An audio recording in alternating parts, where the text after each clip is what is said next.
City India news Telugu, ఇది చీకటి వెలుగు.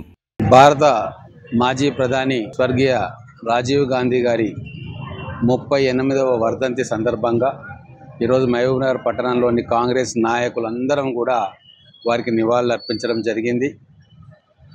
దేశ అఖండత్వాన్ని, సార్వభౌమత్వాన్ని, ఇంటిగ్రేషన్ను కాపాడడానికి తన ప్రాణాన్ని బలిపెట్టిన గొప్ప మహనీయుడు రాజీవ్ గాంధీ.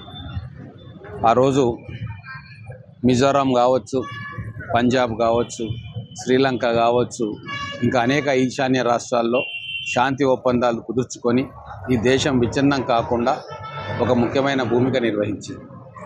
పెరుగుతున్న ఆయన పలుకుబడిని, అంతర్జాతీయ స్థాయిలో ఆయనకు పెరుగుతున్న ఆదరణను చూసి ఓర్వలేక కొన్ని విదేశీ శక్తులు కుట్ర పన్ని ఒక బాంబ్ బ్లాస్ట్లో వారి ప్రాణాలను హరించడం జరిగింది.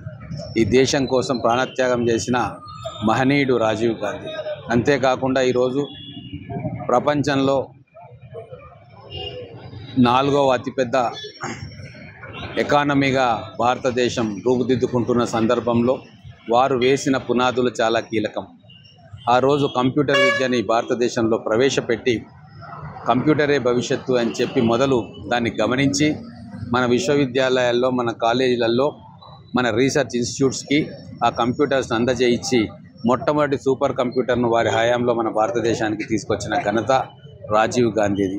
స్పేస్ ఎక్స్ప్లోరేషన్లో కూడా వారు సైంటిస్టులకు వెన్నుదన్నుగా నిలిచి మనం ఈరోజు ఏదైతే ఖండాంతర క్షిపణులను ప్రయోగిస్తున్నామో, డిఆర్డిఓ కావచ్చు, బీడీఎల్ కావచ్చు, డిఆర్డిఏ కావచ్చు, ఇటువంటి అనేక సంస్థలకు ఉదారంగా గ్రాంట్స్ ఇచ్చి ఆ రోజు ఇప్పటి ఈ విజ్ఞానానికి ఆ రోజు పునాది వేసిన మహనీయుడు.